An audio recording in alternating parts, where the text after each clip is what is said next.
Welcome, Night Owls, to the Book Club After Dark podcast, an inviting moonlit podcast. I'm your host, Danny. And I'm Michelle. We break down fantasy, romantasy, and thriller novels. All things enchanting, intriguing, suspenseful, and maybe a little spicy. Each episode features intimate discussions on captivating stories, character breakdowns, fan theories, and more. And this is your content warning. This podcast contains mature themes and discussions that may not be suitable for all audiences. Episodes include explicit language and descriptions of mature romance, as well as depictions of violence and other intense subject matter. This podcast is rated R for mature audiences. Listener discretion is advised. And going forward from here, there are going to be lots of spoilers as we continue to cover our deep dive coverage of Quicksilver by Callie Hart. So consider this your spoiler warning. So let's get cozy because the best stories are told after dark. Okay. Tonight's drink of the episode is a special one. We had a la carte, which is on Michigan in Orlando and also in the Milk District, partner with us on this week's episode of the drink of the episode. And tonight is going to be a hazy India Pale Ale called Snow Ghosts. And when I reached out to them and we partnered, I thought Amanda, who's an amazing manager over there, was like, Snow Ghosts, I feel like it kind of fits your vibe. Might be something that that guy on the cover would drink. And I was like, oh, Kingfisher, I feel like he would drink an IPA. It's so funny that you should think that. So I'm going to open the beer here so we can get that really nice, satisfying sound of it's got a nice golden look to it. My Harry Potter beer glass here. And we'll give it a try. This is called Snow Ghosts, which obviously fits where we're at in these chapters. We are going up against these vampire / zombie like ghosts of, Fae that are left over that are going to be attacking here right in the beginning of chapter 31. So I thought Snow Ghost was like a perfect name.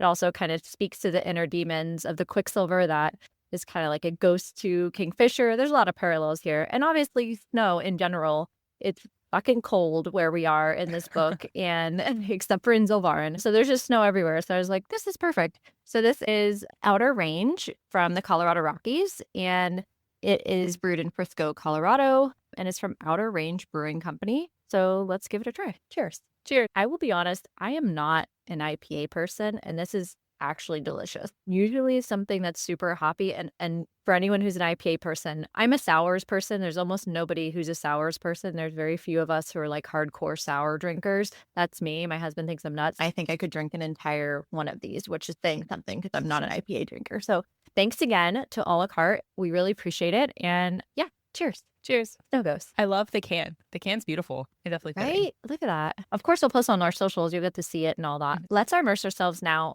back into this battle scene. And we're picking up right where we left off. We know that there was a cliffhanger bit because there always are so many in this book at the end of each chapter. We're starting now in chapter 31. So we're going to go 31 through 35 of Quicksilver by Callie Hart. So whether you're reading along with us or just here for the book talk, as always, we are glad that you are here. So glad. Chapter 31 is titled The Darn, and camp is in chaos right now as there are feeders lining up along the Darn, and there's a storm going. We're just getting pelted with frozen rain at this point in time, and the vampires are just lining up on the edge. And the way I'm so excited for the TV series because we see the romance elements here. And we've talked about this a lot before, how there's so much horror. Yes. And with the feeders snarling and snapping and just the intensity of this chapter, I'm so excited for it. The way I'm going to be on my couch with my blankie, like snuggled, looking over, waiting, even though I know I'm just going to be like, it's happening. It's going to be so good. And so good. Where Fisher and Wren and Saeris go, because Saeris is with Fisher and Wren, is at a switchback that's only separated Erin and Sansaroth by 50 feet. This is a little bit more narrow, and switchback is like a curve in the riverbed. But the ice is really thin here because it's further down. There's water rushing through it, and the vampires they can't pass over running water. They're very hesitant to cross, even though it looks like it's clear. They have their vampire senses. They sense the water and they know not to go over unless there's one brave one. I think it mentions too that these feeders, they sink straight to the bottom. It's not even like that they can't swim. They can't swim because they're not able to cognitively understand swimming, one. but 2, they sink. They don't float. And so it's described as that as well. Because there was Stephen Walker, whom we love and had on our show many times, did a reel about this. Oh, they just like fall in the water and that's how we just get rid of the vampires. Well, Stephen, they actually point out that they sink. I'm just saying. I'm just saying.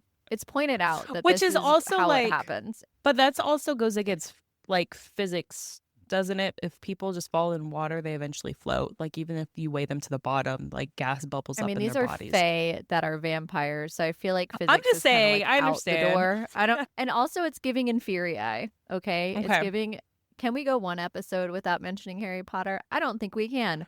But it's giving Inferior with Dumbledore and all the Inferior that have sank to the bottom. And if you haven't read book 6, like it's too late for you. Where the Horcrux for Voldemort is no longer, which we know is not there anymore. Anyway, the Inferior that are at the bottom because they sink, you know? Right. It's giving that. That's the vibe I'm getting when I'm thinking about all of these undead at the bottom of this. They're, of course, cognitively afraid of that. I don't even know if they know that. They're not conscious. But, you know, that's how we get rid of the vampires. Ultimately, they just... And down the river. Well, so... and I have a question for you. So, like, they're not sentient, right? I'm feeling like they're semi-sentient. They have to be somewhat, at least, to a certain degree. But I feel like they're kind of like lizard brain, where, like, there's not a lot happening if there's a brain at all. And they just have this biological knowing that to be afraid of the water. Like, they just innately know this. It's not their brain is calculating anything. And processing, yeah. Right? Yeah, no, I agree. Exactly. They're going based on their instincts, whatever instincts they have.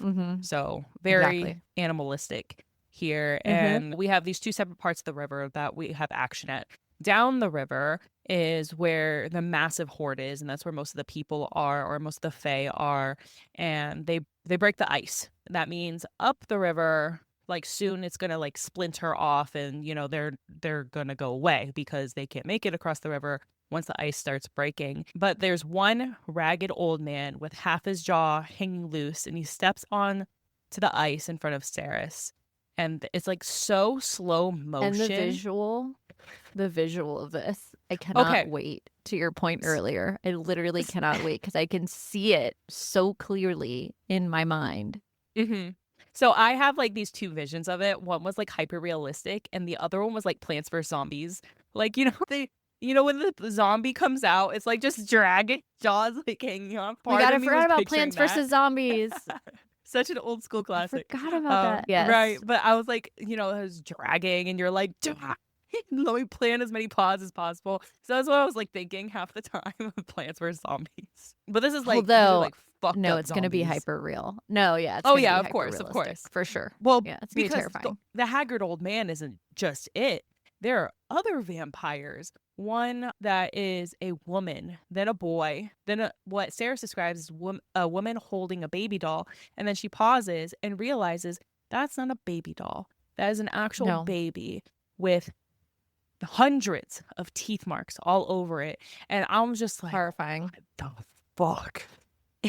So like it just keeps getting more grotesque, and the Plants vs Zombies like idea is gone at that point in time. But just there's so disintegrated. Like, there's many gross elements, and it's so slow motion here because they are moving in slow motion, and you can feel the anxiety of Saeris and Ren literally watching them like, what the fuck?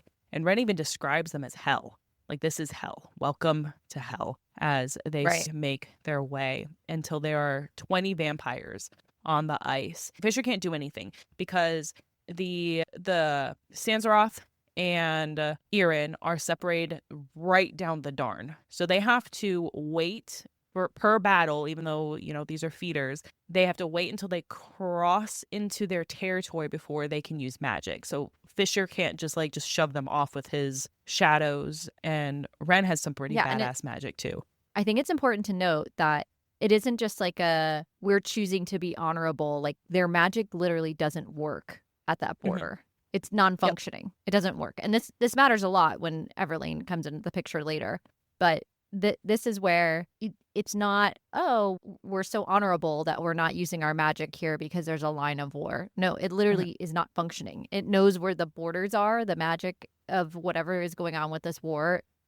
it's a very real line in the sand. And I think too, going back to everything you've already stated at the beginning of this episode of talking about visuals, I think it'd be really cool to see Kingfisher's shadows like go up this line, because that's how I imagine it in my head, of it just like having a stopping point and visually just it doesn't go any further because it can't, and the magic just is done at this point. Because we also see later, we see Loris try to get to Everlane, and his magic literally just hits that wall, that barrier, and shoots all the way up into the sky. So I think it's gonna be such a cool, badass thing to watch visually. Clearly, we're excited for this to hit the big screen. I don't know if anyone's noticed this, but I feel like that's the direction we're going. Like, will we have a screening party? I feel like we should. I'm just saying. Oh, putting it out there. I'm just going to call it now. Premiere, we're having a party. I don't know how yet. Get your popcorn. Figure out logistics later. Yes. We will figure that out later. We need to do it. So as soon as the old man crosses the boundary,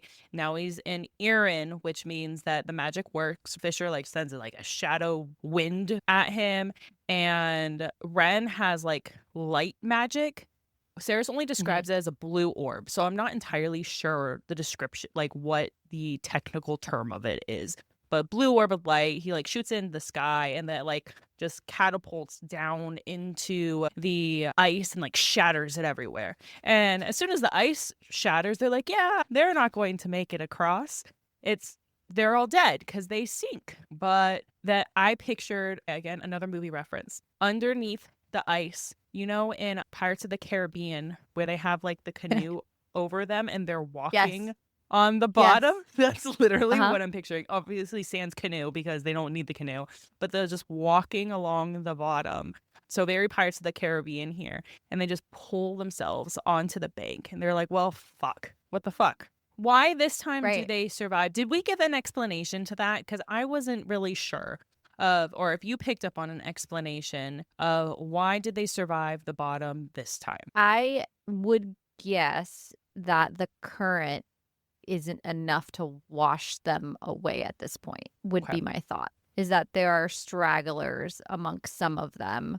Because the way I'm understanding the Darn is massive, right? It's this massive stretch where they're camped out. The switchback that they're on is not a massive stretch. They can feel the water underneath of it, but there can be a breach because the underneath there's ability for, if they've sunk into the bottom, like we said, they don't die, they're already dead. And if they haven't been moved all the way out of the way by the current or pushed down wherever they would go, they can just come back up, I would think, which is what they do. That was my understanding of it when I was reading it. Folks listening, if we had a different interpretation, that was what I thought.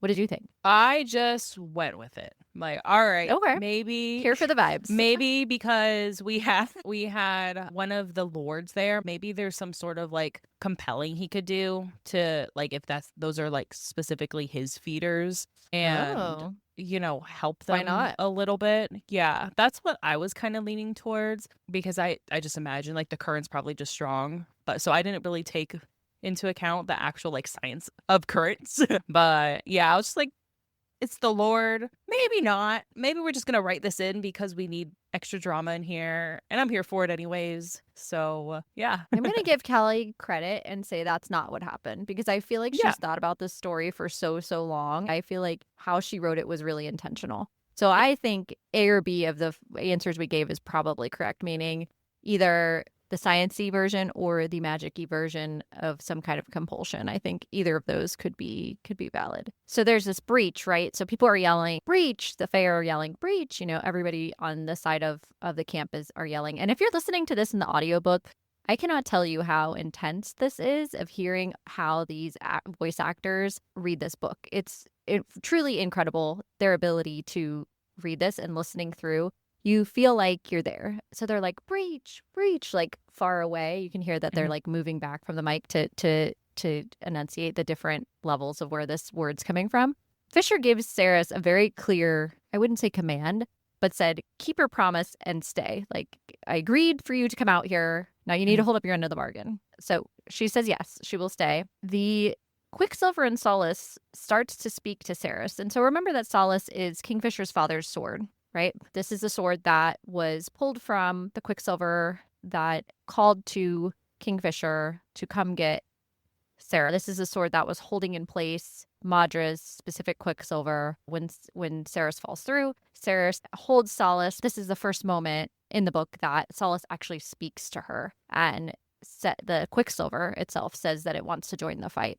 And so she's like, no, I want to I'll join. think about what that means. Yeah, like I'll think about what that means later, that this thing just like talked to me, but okay. There's a couple things here. Well, first of all, what were your thoughts of that and its implications? I mean, she's an alchemist, so I'm like, of course the Quicksilver is talking to her. And obviously I think it's because the sword is choosing her at this point, which what we just saw with Lorith, right?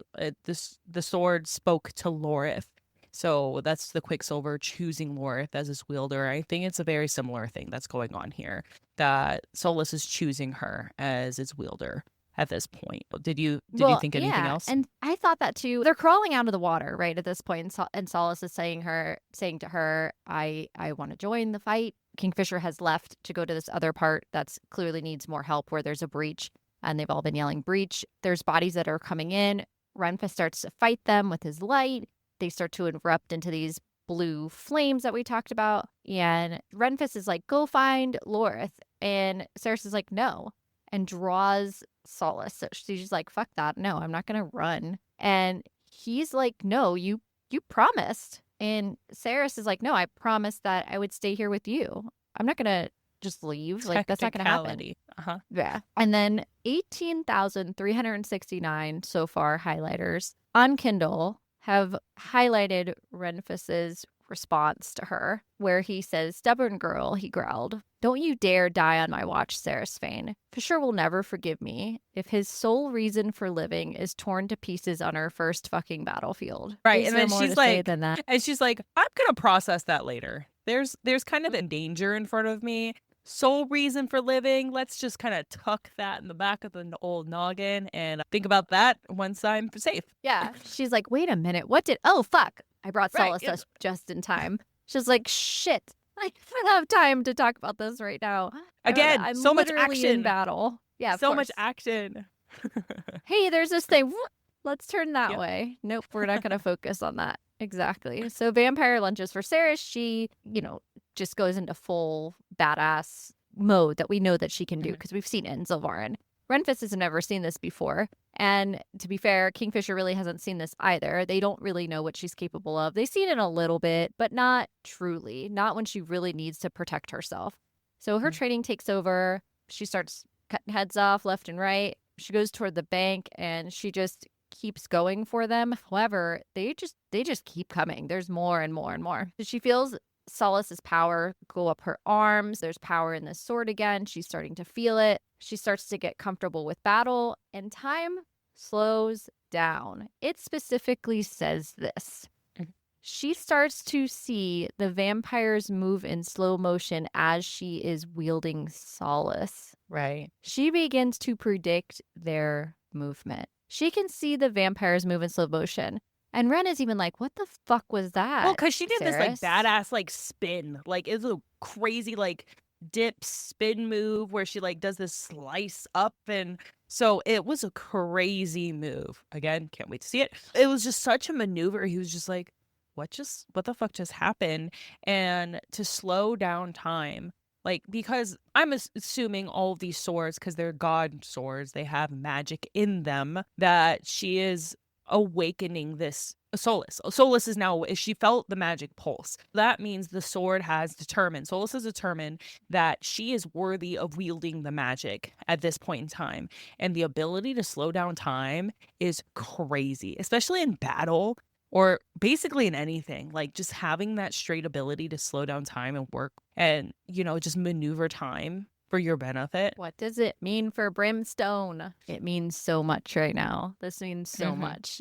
Also, her being human, fighting off a vampire zombie things, I feel like that's like the only type of magic that makes sense, unless it just like turns into like a fire stick. I don't know what other type of magic. Yeah, I'm like, what else makes sense here? That makes the most sense for the magic to like to be that. They become Jedis. We know too that right. We also know too that like the magic is decided upon by the Quicksilver to a certain extent based on the wielder. So we don't know if it comes as a time of need or what. We don't know like the driver of what that is, but I definitely agree with you. That was a key indicator of the sword using its magic for her and it calling to her specifically. And it's kind of glazed over the chapter. She's just like, okay, that just happened. Just like everything else. She's just like, okay, that just happened too. Well, and I guess that's kind of true to battle, like any sort of war. Things happen and you just have to keep moving because you're trying to survive at that point in time. And Survival they're mode, always yep. in this survival mode because they are not promised the next day. They're not promised the next hour. So they have to always be in this high functioning, high alert mode that just keeps going and going and going. So after Fisher appeared, Ren called out because Fisher's like, "Are you okay?" Checking in on her. And Ren says, "She's been kicking ass, brother. She wields Solace almost as well as your father did." So I wonder if they knew what Solace's power was before. Because Lorith's sword, that's a completely new sword. So whatever sword Danya could have wielded, which she didn't wield at all because the god swords have been dormant for so long, is likely different. So I wonder if power was similar to what his father could have used, or if it's completely new because it's a different wielder. So we know he to your had point. the illusion, Mm-hmm. and now we know maybe he had this ability to slow time, Mm-hmm. or he had his own magic. Right. Callie Hart, if we ever get to interview, this is going to be one of our questions for sure. For sure. Do you think that comment further emphasizes that he's dead, especially being that he's apart from his sword? Because No, I feel because he's like been if the apart from sword's Solace. dormant, yeah, and I also feel like if the sword has been dormant, it's not going to wield that magic anyway. Right, so I it's feel not. like there's no, doesn't necessarily It's mean not he's like not alive. it's not like a soul connection from. It's not like in Fourth Wing, the riders and their dragons, right? So it's a weapon and it can be wielded, but if they don't have it, or to your point, if it's dormant, it doesn't kill them. It just doesn't help them in a way. So, and Solace has been stuck in the Quicksilver a long, long time. I think he's still alive. He's just living without it. A bright light goes across the sky. The angel's breath power from Lorith, speaking of god swords and specific power. This power is badass because what it does right here is it literally just like clears all the vampires. Well, bam, just one of his sword, and Lorith is just like... Well, the angel's breath is pure holy power, and the only thing that can kill evil is purity. I'm thinking like holy water, you just sprinkle that on some vampires. So this is just like, holy fire. Angel's breath?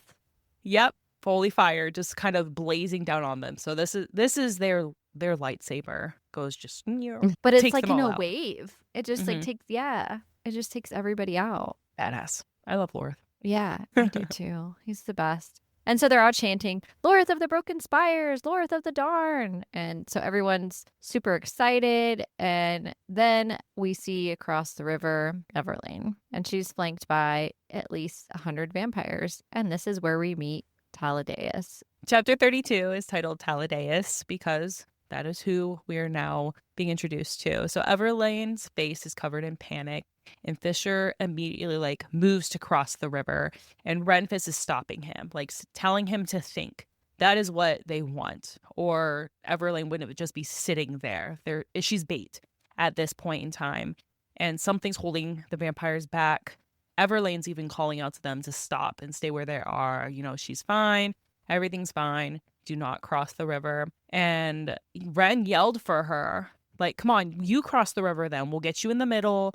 Once you make it to the water, they can't get you. And then she's like, I can't. And Fisher realizes her neck. And she has a thin band of gold that was engraved with a pattern attached with a gold chain, which is kind of held taut at that point in time. And this is where we meet Taladeus. So he's tall, with luminous skin, cropped blonde hair, and Saeris could immediately feel his power. Yes, very Draco. And his power's just illuminating from it. And the way Taladeus is he is such a Malfoy because he's my father will hear about this. And you don't want to mess with Malcolm. And it was very much my father will hear for this. So, but also kind of hot. Not that part, but just the way he's described.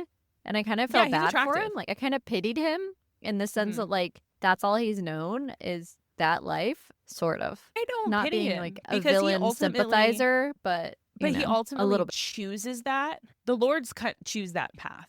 Like Malcolm allows it and the Lords choose that path because the ultimate end is being a feeder, right? So I would obviously choose being a Lord over being a feeder because feeders ultimately die. Yeah, but how do we So know that? There's questions there. there We'll are come back because to you that. don't know if they were stolen, right? So Taladeus is a sarcastic asshole and he is very attractive. I feel like vampires should be attractive. At least that's all how they're always described in like literature. If you go back to Dracula, vampires are attractive and seductive. He congratulates Twilight. Fisher. He's like, oh, we're talking about like actual vampires that don't just sparkle, but it's okay. Hey, why can't they be actual vampire? I'm just talking about Bram Stoker from the original. Like historically, vampires are attractive. Got it. But yes, Twilight also means that they are attractive and sparkly and shiny. So Taladeus, he's like, good job, Fisher. You got a god sword. Then he asks Fisher to join him in Everlane for the bottle of red that he so likes in the dining room.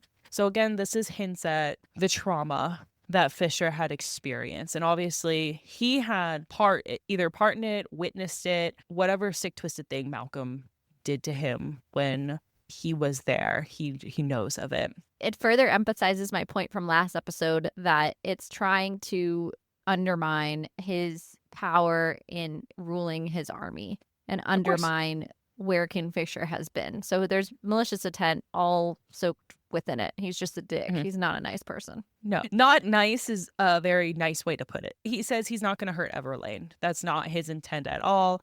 Malcolm might, since he lost his most valuable prize, meaning Kingfisher's his most valuable prize. And ultimately they realize Malcolm's one that bit her. And this is where we realize she has a timeline that she was bitten 12 hours ago. And Malcolm is making his way north with his horde, and he is expecting Fisher to meet him there, and not just solo this time, because now he knows that he has an alchemist. He expects Saeris to go with him. If Fisher isn't there, Malcolm will torture Everlane and Amentraeth, and since Fisher knows of this torture, he just feels so defeated because he knows there's not a lot he can do. And Renfis, he's also like, he drops down to the ground. He's just like, his head's hanging because he's like, shit. Like she's lost. And Lorith, like it's really interesting because you see the three different ways that these three warriors grieve, because essentially that's what they're doing. They're grieving her. Lorith becomes angry and starts like throwing his angel's breath and was like, no, let's get her. And Renfis shuts down and breaks down. And then we have Fisher, who begins to disassociate. Like of course he's battling the Quicksilver in his head, but he physically shuts down. I just wonder, has he started to decide already? Because he will not give Saeris to Malcolm. It's not happening. And he also doesn't want her to know the gravity of the situation because he can't tell her either. Can't tell her where he's been because of the oath. Our poor man is really going through it. And he has been chapter by chapter for a while now. He really has been going through it. It's a tough spot for him. When Taladeus responds to Renfis, because Renfis is saying, just yelling back and calling Taladeus by his given name. And Taladeus corrects him and says, I'm Lord of Midnight to you. I'm wondering what that means, Lord of Midnight, and what these other, obviously there are multiple lords on this side, what that's going to all mean for Saeris later, and what we're going to see in Brimstone of the breakout of these different lords and maybe their meaning and kind of that whole world building. I'm if they're excited different like to houses see. And like what that's all estates, what that's all broken up into. I'd be curious to see. It's so quick, this comment that I'm Lord of Midnight to you. It's literally one sentence and it's never brought up again. So I'm curious to see like where Lord of Midnight sleeps at night. Does he have a castle? Like what is the whole deal on that side of the Darn? What's happening there? But that brings us to chapter 33, titled Blood in Thanks. Lorith is pissed. He is super mad that they've let Everlane go, but there's really nothing they could have done. There's nothing they could have done different. Ren is, like you said, feeling defeated. Kingfisher just stares off at Saeris and is mentally not present. for a while. He's just like out there thinking. There's Lorith asking Kingfisher questions. Chris is asking Kingfisher questions. They're in the war room tent, which is basically a massive war room with stone walls and everything else, but it looks like a tent on the outside. That's where they go, and all three of them, including Saeris, who's just like, the fuck is going on? Because she has no idea what any of this really means or what the an implications of enthrall it. is, what a bite is, Right. like why is that important? What's the chain? Yeah. Any of it. So she keeps asking Fisher, waiting and waiting and waiting. And she's like, fuck it. What is going on? What is this? And so Lorith finally starts to answer her, and it's a tale of basically how Malcolm came into power. Malcolm's bite is very different from every other vampire. He was the first to be affected by the blood curse, and when Ruick Dianthia was the last Avelian king, discovered the cure. Important. Malcolm was, yes, very Carrion. important. Very important. That's Carrion's bloodline. Yep. Malcolm was one of the few who chose to remain a vampire, but he methodically killed off all the other vampires who chose. So Malcolm's literally the sole original high fae vampire, and he is a millennia old, undying, never aging, forever frozen, and his venom is just extremely potent. When one of his lords bites a victim, they can drink without killing, ultimately. And if they bite many times, they become enthralled, which is basically when a vampire is bound to the person or the vampire who bites them. And all they want to do is please them. Whatever they ask, they will do. Whatever they say. They have no consciousness. They have no wants of their own. So they become obsessed, ultimately. What usually happens is their masters get bored and drain them to death. Then 3 days later, after they're drained to death, they rise and they become a feeder. So there's like this timeline. Malcolm, however, so that's with the lords. Malcolm only needs to bite them once, and it creates a thrall. So essentially, they become obsessed with him once. So he bites Everlane, that one singular bite, and Everlane is tied and completely under his control. Malcolm doesn't even need to drain her to kill her. His venom is that strong. So ultimately, Lorith lays out 2 paths that Everlane has. She can become one of Malcolm's lords by drinking his blood. If Malcolm wants that, to become a lord, she has to drink Malcolm's blood, and then Malcolm drinks her blood. And it's kind of a ceremonial rite. And then, which leads me to, is Taladeus, is it his choice? Did he make that choice? Well, that's what I was saying. It's so if he gets bitten, he chooses to be a lord because the other option's a feeder. That's option 2. You become a feeder and you end up dying anyways. That's like the lesser of 2 evils, ultimately, unless he like willingly sought out Malcolm. A lot of people, or a lot of fae, people in general, living beings, crave power. So, he could have sought him out. I'm not saying he did, because we don't know his background story. He could have a very, very complex backstory that we don't know about. But that is an option too. He could have sought him out. Could be a Saeris story, similar to Saeris's. Absolutely, could be. He was gonna die. Mm-hmm. Who knows? But hearing these 2 paths ultimately wakes Fisher up from whatever trance, stupor, whatever he was in. Like, just kind of, he just was like, okay, we gotta do something. He becomes present in the moment. And then before Fisher, can continue talking, Danya enters the tent, charges towards Lorith, and punches him in the face. And he doesn't block her. He knew it was coming. He just kind of braced himself and let her get a punch in. And she demands Lorith give her her sword back. Everyone's like, it's not your sword anymore. This is completely different. The blade has been made anew, and it chose Lorith. Fisher's even tired of her bullshit at this point in time. And then it doesn't even look like her sword anymore. It physically doesn't even look like her sword anymore. No. It no longer is hers. It's just the physical metal. That's it.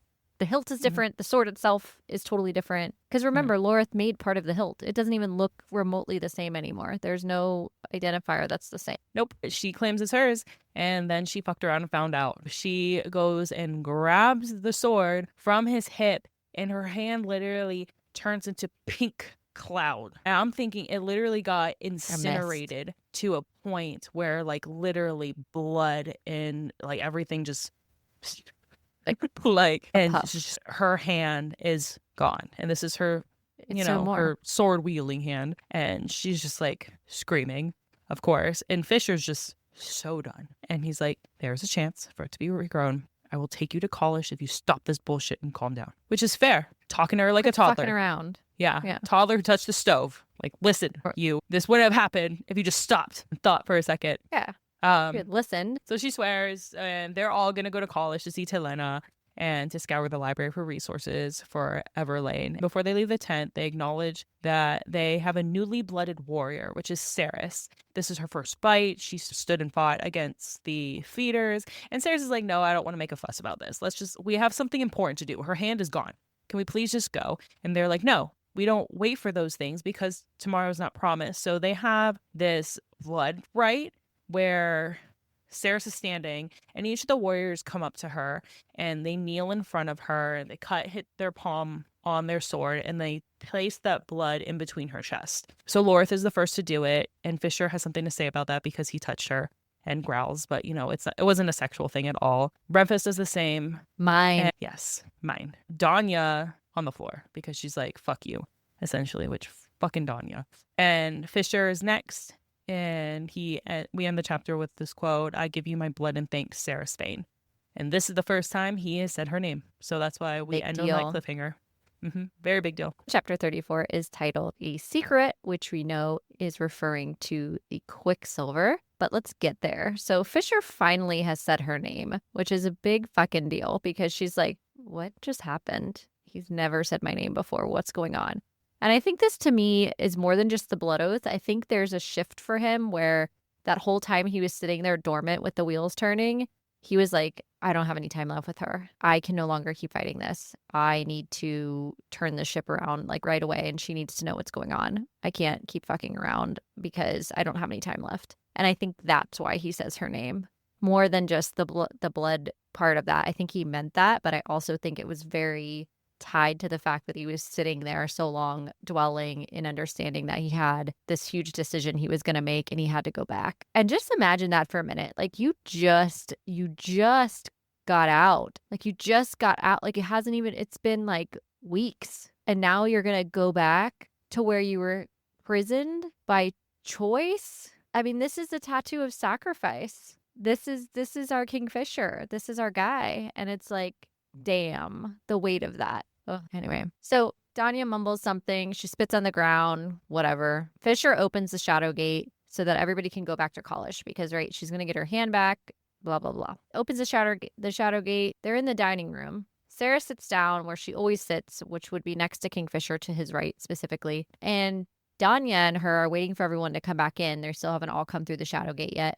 And she's like, hey, you better move because, you can't just sit there. You're going to be embarrassed if you're going to sit there. And she's like, it's a chair. Like, who gives a shit? Why is this girl always such a bitch? Like, what is the problem here? And she's like, well, that seat is reserved for the lady of the house. And only Kingfisher's like wife or betrothed, who would be a high fae of noble birth, can sit there. So you cannot just sit there on your own just because you feel like it. Renfis comes through the shadow gate and senses the scene, and he winks at Saeris and says, oh, you're perfect where you are. So Danya's even more fucking pissed. She's really pissed now, and she doesn't see Fisher come through the gate, shocking with the shadows, but she feels him all of a sudden right behind her. So Danya continues to say, oh yeah, everybody in the camp can smell you on each other, but, you can't be serious. You can't really be serious, Fisher, about her sitting here. Saeris in her mind's eye is saying, oh, this is where he's going to be, a dick about it and, make a silly comment or say something that just belittles what's going on between us. And this is the first time that he doesn't. And he says, it's really none of your business what's going on in my personal life. And Renfis also steps up and is like, who are you to say that him and her don't belong together? She's the most powerful alchemist we've ever seen. Who are you to say that they wouldn't be a good match? And then Carrion walks in with this fucking plant. Emotional support plant. And I'm here for it. Yeah. Lorith comes through with Carrion, and he's holding a plant. And everybody forgot about Carrion, because where the fuck has he been, right? He's been sleeping. He slept through the whole battle up on the mountain by the forge. He's like, I was tired. He passed out. And I found this And he's plant. like, yeah, he has a plant. Like, what the hell? It's so random. Danya's pissed, right? I know. He's like, well, it was the only living thing, you know, and it was still green. It was the only green thing. And like, I just wanted it. So I took it. Took it. Like, what It's like my tent needed is going on? some livening up. He's over here like good housekeeping and shit. Like, what is Carrion? What are you doing? Oh my gosh. So Danya at this point's losing so much blood, right? Because her fucking hand is chopped off. And she's all pissed off. And she all of a sudden passes out. Lorith catches her. And he's just like, ugh. Doesn't even want anything to do with her. Because he didn't want to catch her. And Fisher's like, go catch her. He's like, do I have to? He's like, go catch her. Right. Like, okay. Because he knew that he's she was super going to fall. pissed. Mm-hmm. Yeah. He's punched the face for nothing. I wouldn't want to catch her either. Yeah. And so Danya makes this comment right before she passes out. And it's just like, oh, these scattered brain humans, like, who cares how pretty they are? And like passes out. And then Carrion only hears like that Danya said that he's pretty. Like, and he's like, pretty? Oh, she thought I was pretty. No. Yes. He's a mess. Yeah, it's ridiculous. Saeris ends up leaving to go to the forge at Kingfisher's direction because she just doesn't know what to do at this point. The rain's stopped at this point now. Remember, we had that pelting rain at the beginning of chapter 31 of this massive storm that was going through. Onyx, he's in the forge there. So we have little Onyx, which I can't wait to see on the big screen too. And he's super excited to see Saeris.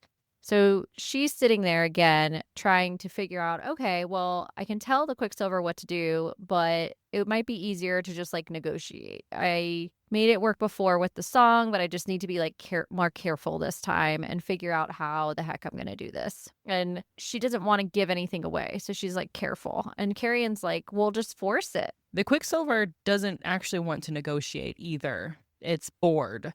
And says, I don't want to be bothered. So even with her being careful, the negotiating isn't working either. And that's why Carrion's like, why don't you just force it to do something? Because his last idea worked. So of course he's going to feel compelled to like give more ideas. Right. Free advice. Right. Saeris is like, no, you know how I feel about the whole compulsion, making someone do something against their will. I don't like that. He obviously knows about the oath. And that's kind of like what he's hinting at with his conversation with her, which she's just like, I don't want to talk about Fisher with you. Like, you've made it very clear that we're exes, even though like we slept together one time. And I really don't want to be honest with you because you're just going to hold that over me. And he's like, I promise I won't taunt you about it. You can tell me. And this is where, she tells him she has forgiven, Kingfisher, their benevolent captor, is what Carrion calls him, since he compelled her for her own good and he promised not to again. So they had that conversation. And he hasn't since like they had that promise. And Carrion had, he had questions because it was weird to him that Fisher forced him to take a bath, like a very intense bath. And he had asked the water sprites, like, the details of his bath, and the water sprites essentially said like, oh, people who sleep together or have like multiple partners usually have these types of baths because they want to like rub the scent off of someone else before they bed someone. So Carrion kind of was suspicious anyways, or kind of knew that's why Fisher wanted him to have a bath, and he's just kind of been playing dumb this whole time and taunting him, knowing like that's why he doesn't like Carrion, is because he had Saeris first. So he's kind of an asshole for that, but he hates him. Mm-hmm. But Saeris is like, you know what? That's his secret. I don't want to pry. But then this is when the Quicksilver's like, ooh, a secret.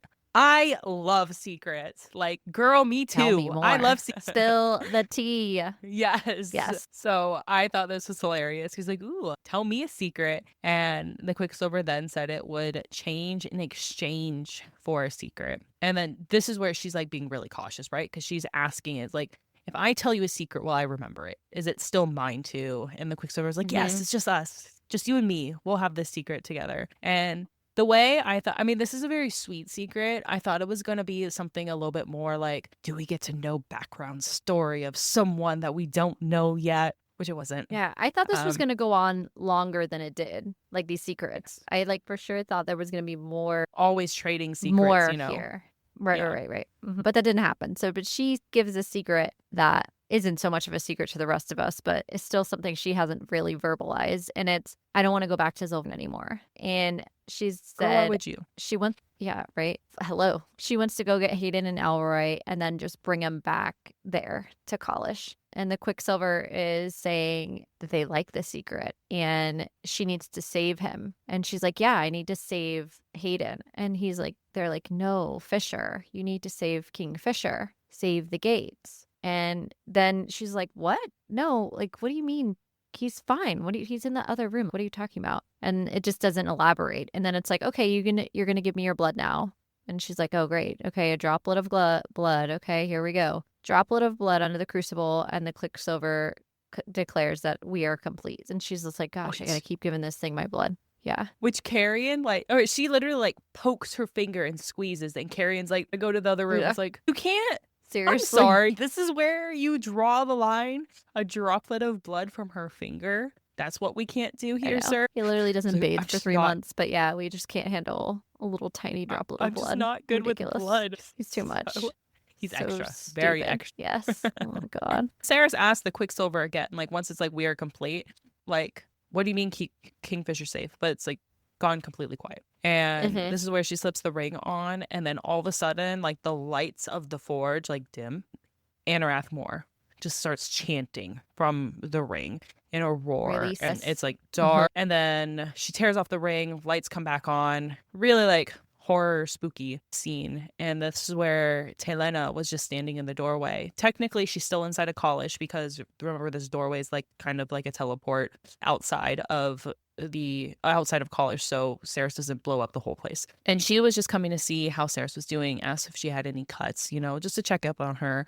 And Carrion jumped up because he's a shameless flirt. And really he's is. just like, oh, you're just so beautiful today. I hope you came to tell me you second guessed on my dinner invite. And this is where she's laughing, you know, is very lighthearted. And this is where she's like, no, I'm happily mated and married. And he doesn't really like sharing. No, thank you.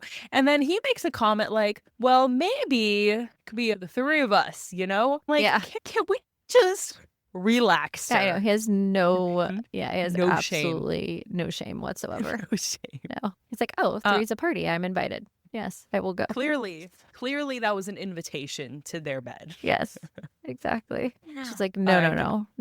And Saeris is like, hey, you have some tattoos on your hands. Like, what are those? She's like, oh, my husband and I designed these. And this is where we find out about the tattoos that Saeris has, which we kind of alluded to in a previous episode. But this is where she actually finds out from Telena that it's a Fae custom that on the 5th wedding anniversary, they go get these tattoos that are blessed and that they represent all these different words and symbols, relics, and represent different things, harmony, longevity, how many kids they want to have, all these different things. And like, maybe they'll put like a max of 7, you know, and 7's a lot. You don't want to put like more than you're that. asking And because so they're blessings. That's what they are. Right. Each tattoo represents like something you're asking the gods for. And they're like, if you're asking the gods for too much if you have 7. Which she's like, 7, huh? Interesting. That's an interesting I have number. like 30. Yes, that's too. Right. And she was like, this one's for 2 children. And I know that's a lot. That's asking a lot, but you know, we're hopeful.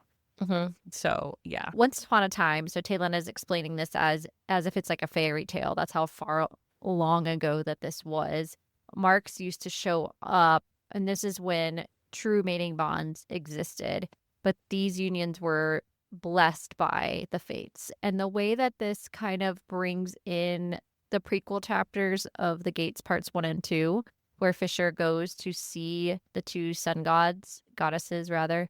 This is all tied to this. So the script is also not just from stories. It's called a god binding. So this is where Saeris asks her specifically, oh, well, what if you have like words around your wrists? You know, what if you have like markings like in a bracelet type thing around your wrist? And she's like, oh, that's not like a thing. No, you wouldn't get that tattooed. You don't do that because those are like definitely out of the storybooks, and they're like the lovers of fairy tales that always suffered and one died. So it was like a very terrible... Romeo and Juliet. Right. Yes. And then Shauna's like, oh, yeah, Fisher's waiting for you, by the way. Because Saeris is like, oh, have you seen Fisher? And she's like, yeah, he's he said that he's waiting for you in his room. So Saeris is like, all right, well, I am out of here. And that's when chapter 34 ends, We're gonna which go have brings a us to chat. chapter 35, titled Oracle for Fisher's Mom.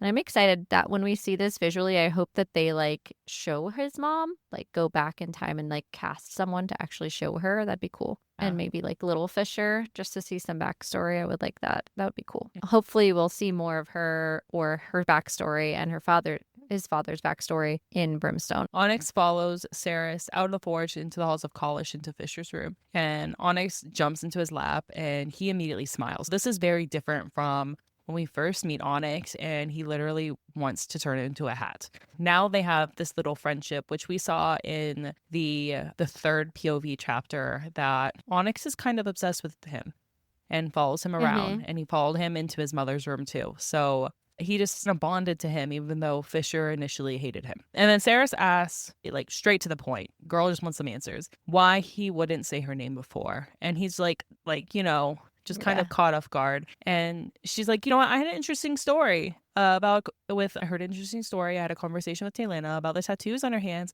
and how they talked about God bindings. And he's like, fuck.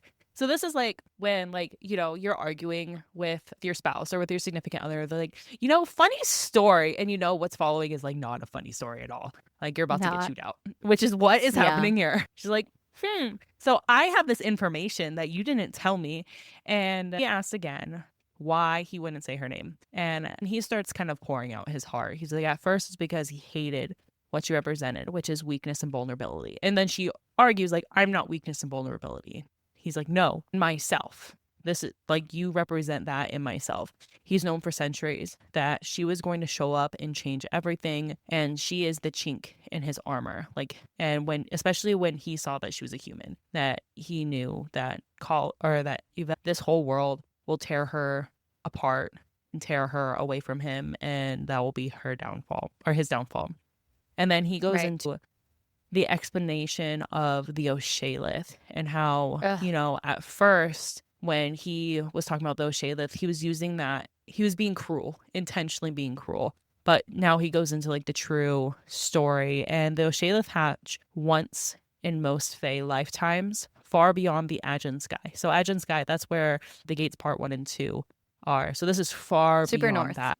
Yeah. And this is where the dragons used to live. And once in 1,000 years, the howling wind just drops a little bit and signals the coming of the Oshalith. The bravest go to the valley where they hatch because it's frigid, freezing cold. You can't take a horse up there. You have to walk the whole way. And the Fae who go there, the bravest that go there, they go to give the Oshalith whatever warmth they can with their bodies and guard their cocoons.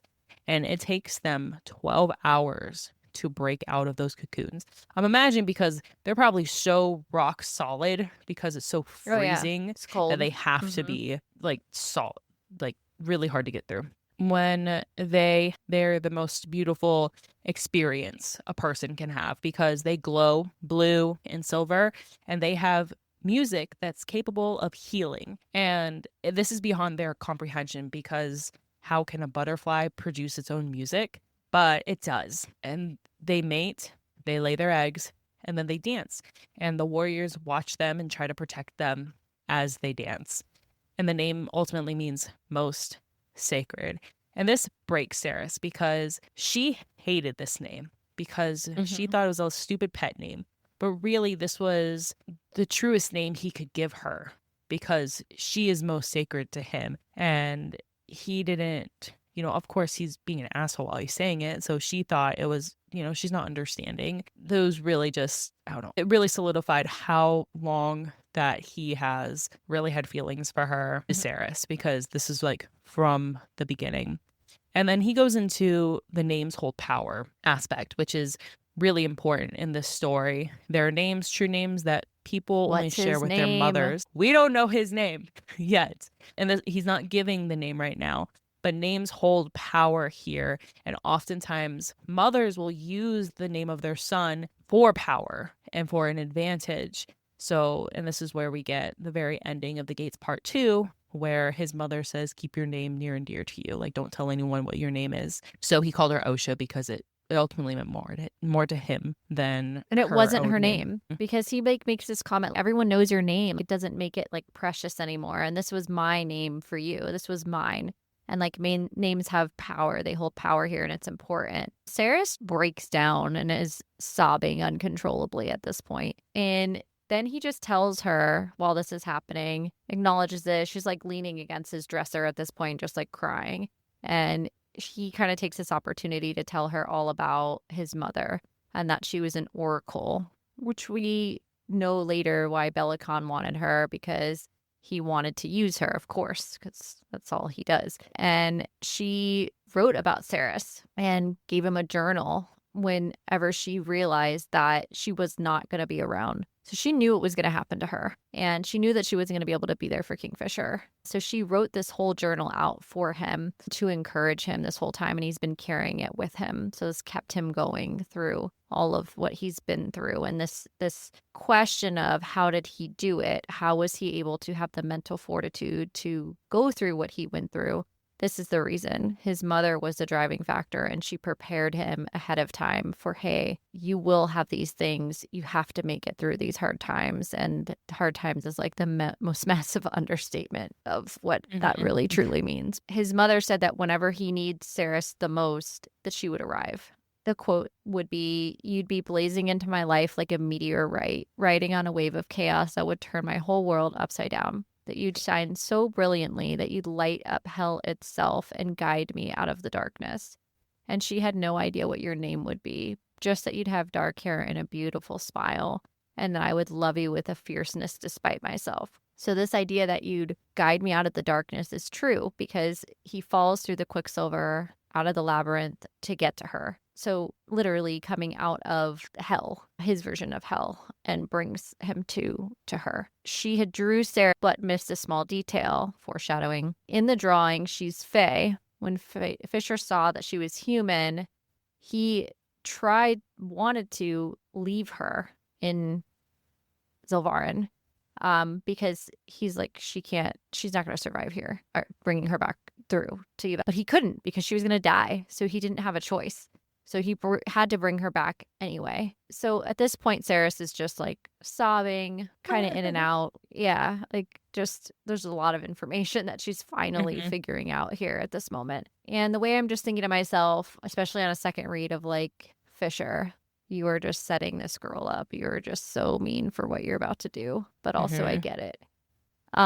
Saeris again asks about the tattoos, wanting to understand, and he's like, no, my mom never said anything about a mating bond, and they haven't existed in so long that she wouldn't know that. But he did see them appear overnight, and he was terrified of it because he knew that they represented like tragedy. Historically, this is what they've been known for. Is there a possibility that might not be the end of a fairy tale? Because we know that fairy tales are kind of like telephone. They get told and told over time, right? And then they kind of morph into these different stories. I think there's a very good possibility that hopefully this series has a happier ending, and that it doesn't necessarily end in tragedy, and that this isn't like really obvious foreshadowing. I'm hoping that's not the case here. Well, I think with all stories and all epics, because this kind of follows like the historical like epic in a way, with the love story and the warriors conquering monsters and all of that. There's always going to be tragedy. Now, does this mean our main characters don't make it out of it? I don't think so. But there's going to be death. We're going to lose people. So I think it comes that way.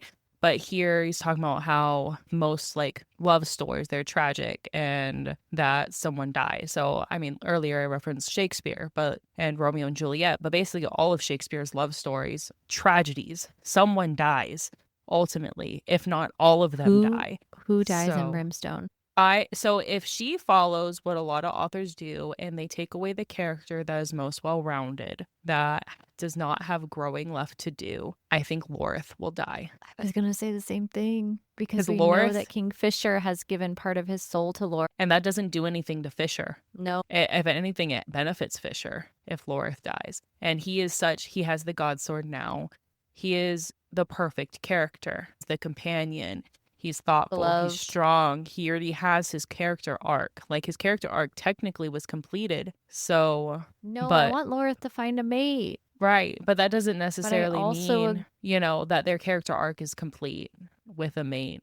Like Renfist. Renfist isn't complete just because Everlane. Because he's emotionally tied to Everlane. So Agreed. he has more to do. And Carrion, he still has a whole fucking, kingdom to figure out. If Danya goes, so I hope you're wrong. I truly, truly hope that you're wrong for that. right. But also authors love to do don't that. disagree with they torture you. us. Yeah, I know. They take who we love most. I know. So yeah, not saying we want that. Callie Hart, if you hear this. Right. No. Please keep up. We're not saying that at all. It's a prediction.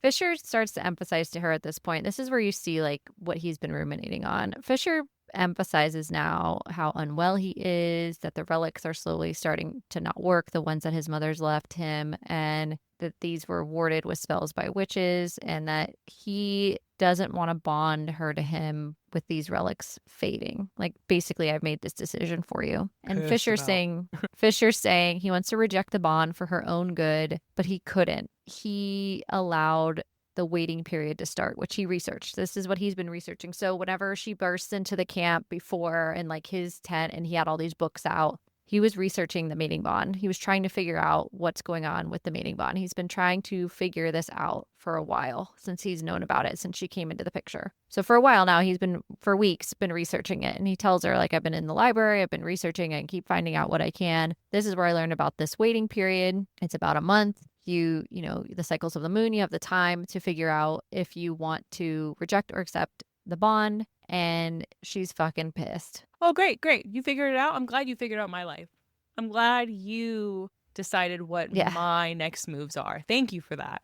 I appreciate that. He's like, what do you mean? Why are you so mad at me? Yeah. And then he's like, okay, so then we're going to get Everlane and you'll make the relics and you'll just go home. And I'm not going to accept the bond. I've made this decision because I'm not going to like make you, I'm flawed. Like, I'm dying. I don't want you to be stuck with me, basically. And Saeris is like, what the fuck?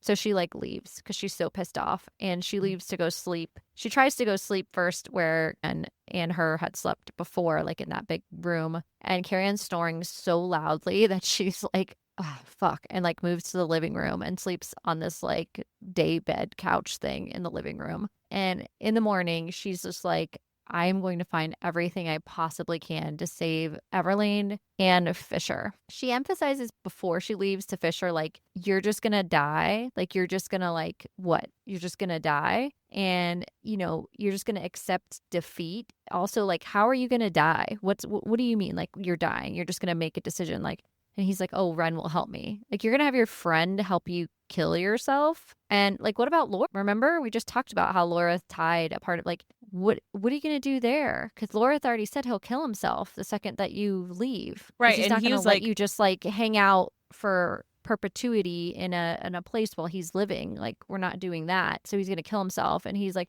oh no, I'll just tell him that I'm like off in another realm, like on vacation or something. And she's like, you really think that's going to work? Like, that's all. Like, such a half-assed plan. What are you even saying? And then he was just like, he told you? Wow, we're just telling people everything these days because that's a secret. It's like, you're mad at that? That's what we're mad about? But yeah. We're not mad about trying to having Ren try to help you off yourself. Like, you can't. Yeah, she's just so pissed. She's like, ourselves. I can't even talk to you right now. No, I can't. And she says in the last line, because I don't just throw my hands up and accept defeat when things get hard. I'm honestly shocked to learn that you do. Just fair. Yeah, just fucking pissed. I don't blame her. Yep. Don't blame her. All right, now it's time for our mystery Q&A. These questions have not been shared with either of us prior to asking. So this episode, we've talked a lot about the tattoos. If you were to get a tattoo, what would you get? So I already have tattoos, but if I was going to get another tattoo, are we saying bookish or just like in general? In general. Definitely, yes, I would get another one. I've actually been thinking about getting another one. I'm going to ask a question back, which is not part of Mystery Q&A, but just in general, would you go get like a bookish tattoo? Yeah, I would. I definitely would. I like tattoos. I've never disliked them, but I totally would. I have some ideas of what I would get. So I guess trigger warning, loss, grief. Yeah. Coincidentally, since we're talking about tattoos, my grandmother and I were going to get tattoos together, and it just never ended up happening. And she wanted a butterfly on her ankle, which I think is funny because we're talking about OSHA. And I think it'd be really cool and kind of slightly bookish to like meet in the middle and get something, because it'd be symbolic of like book club after dark too, because we covered Quicksilver. But I think it'd be cool to have like a dual meaning bookish slash for my grandma, like little OSHA tattoo, like a little symbolic little butterfly. I don't know if I would Oh, get it on my ankle, but I think that would be that'd be cool. So I would definitely go get something. I love different like really cool placement tattoos of like where they're at. All right, so would you? I guess I kind of already asked you that question. And what would you get? I would. I definitely would. I have to think about it a lot of what I would get. Like, I don't want to get something just as like, like a piece of chocolate cake, or a good old Garrick. Yeah. But I would probably get something that has to do with family as well. Probably my dogs. They're getting old. Oh, that's cool. Which always make me sad. Yeah. Oh, it's not allowed. But yeah, I know. They're forever puppies. I can't. But I definitely would. I definitely would get something bookish, either quote related or just kind of, books or, just something that resembles our journey as well, because it's been one hell of a journey for these last 7 months. So Mm-hmm. All right, what's your question? My question is, what do you think of all the bookish balls that are going on right now? What are your thoughts on them? And is this something that's sticking around? What do we think about it? I love that there's a space and a community for it. Love that. Do I want to go and dress like a fae and appear at one of these? No. My introvertedness is saying no. I love that for people to go and act and be in a place. But it's a lot. Like, we went to Authentic Books and did their murder mystery, right? And we had to like act. That was a lot of energy. It was like an hour of so just like the acting. It was really fun. It was really, really fun. I would do it again. But it was a lot of energy. I was tired. For this little extrovert. So yeah, I hope they last a while, because I love that there's just this community for people to go and dress up and basically be like little fairy princes and princesses and live out their dream. And I love that for people. I myself do not care for participating, and I've seen how I've already seen if we get invited, we're going. I don't know what you're thinking. Right. Like, we're going. But I'm not like I'm just gonna go and do it. But if we get invited, I'll participate begrudgingly. Of course but you would. Also with my happy face. I've also seen like some catastrophes of like these balls that people are kind of like using, like exploiting this idea and knowing that people buy into it, and it turns out like just some like haul at like a hotel. I saw that. There's a couple like reels that have gone viral about that. And that's sad that, this is just something fun that people do, and people are just going to exploit. It shows that people are just going to exploit anything. And I'm not saying I can't imagine how difficult it is to orchestrate one of these balls. I cannot imagine. But have a flop like that, it seems a little bit less like things didn't work out and a little more of a we're going to exploit this idea. So, but yeah, what about you? I like this idea that it kind of is like a promise do-over to a certain point. Like, where do you get to like dress up and go to a dance anymore? Right, I don't know. Someone's getting the clubs married these or days are not. Yeah, and like the clubs these days are not right. And then so there's no. So I think the camaraderie of knowing that you're surrounded by people that enjoy a hobby that you do is really fun. I totally agree with you that part of that would be painful and difficult for me because of my introvertedness. I think I would struggle from a social aspect of just feeling like very drained after something like that. But I do think we'd have a really good time. Hard. Like when you're at events, you extrovert hard. And I know because we have very different personalities, and when I feel overstimulated, I kind of go like take a step back and observe. But you like go. You're just like, all right, I'm going to keep going. I'm going to talk. And I'm going to talk. And that's not a bad thing. We're just very opposite in that. Yeah, but I worry about that because then like 3 weeks later, I start thinking about it. Was I too much? Like and then I have to go into like, it's okay, Danny, to take up space. It's okay to like be you. Like it's a tough. Oh my God. Like it's like a vicious cycle. Like the anxiety is just like, well, did you talk too much? Did you say too many things? Like, yeah. And total imposter syndrome. It's just like, it's a lot. It's a struggle. Well, I mean, I have the opposite. I'm like, man, I didn't talk at all. I barely talked. They probably just thought I was standing there. Like, what? I just go revert into like, if I don't know someone and I'm not comfortable with them, I feel them out. so I can kind of calculate my response. And part of that's like a trauma response from my childhood, and not to like trauma dump here, but that's like a lot of like how I was raised is like to, or to be seen and to not be heard seen and type not heard. thing.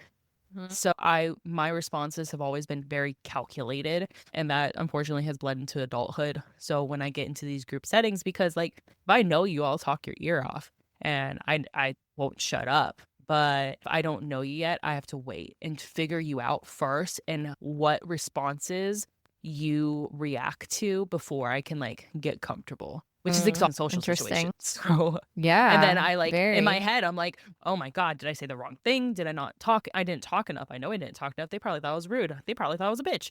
And so a similar cycle, just different. Mine ends of is the like, did I spectrum. talk over them? They probably thought I was rude. They probably thought I was a bitch. It's the same thing, but for like different reasons, but it's the same exact thing. Right. But we do want to go. Funny. We would like to be invited to a ball. I would just like to put that out Mhm. there. I mean, I would like to be invited, and I will take Michelle with me, and she will also be glad to go. I will happily / begrudgingly go. But I will say this. No, I will have a am good time. 1000%. Yeah, but I would 1000% say I'm against the folks that are intentionally making fun of other people who are Yeah. going to these events and calling them cringeworthy. I'm like, no, actually, you're I'm cringeworthy sorry. because that's not. What? I'm sorry, you can't watch other people have a good time. What is wrong with you? Like, I'm like, actually, what is wrong with you? What year is this?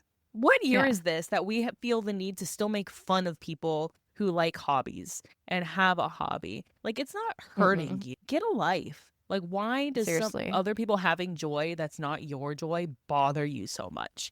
Maybe like you should It's go to disturbing. therapy and get that figured Yeah, out. you Why should that bothers probably you? go Who find didn't that love out, you seriously. enough? Oh. Right? And then to your point too of like the fakers out there who are first time eventers and they're like, we're putting on this great thing, and then it's like that Willy Wonka thing that was, where was that? Did you see that one? That was like a kids thing that was like supposed to be a Willy Wonka thing themed No, event, I didn't and see like that they got one. there. Oh my Oh God. no. That one was really bad. Yeah. Oh my God. No, I didn't see was that really, one. I really just bad. saw, I think what I saw was like in Maryland. I want to say Maryland area.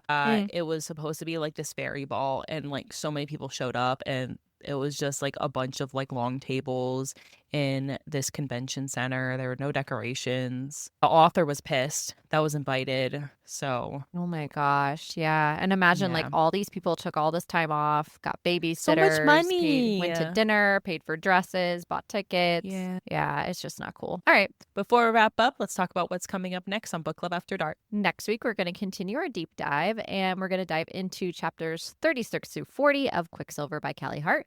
So hit that subscribe button to hear more of our exciting book talk, and we're looking forward to continuing to dissect this novel with you. And don't forget, we want to hear from you. If you have thoughts on Quicksilver or suggestions for future reads, drop a comment below or message on one of our social media platforms at Book Club After Dark Pod. Show us your fan art, theories, or anything bookish you'd like to share. You can also visit our website, bookclubafterdark.co, to stay up to date on our cozy content and check out our merch. I said co on purpose because we've gotten so many folks who are like, I don't know where your website is. And I'm like, it's .co. Not com. Co. Cool. So that's all for tonight. Sleep tight, night owls. Until next time, happy reading.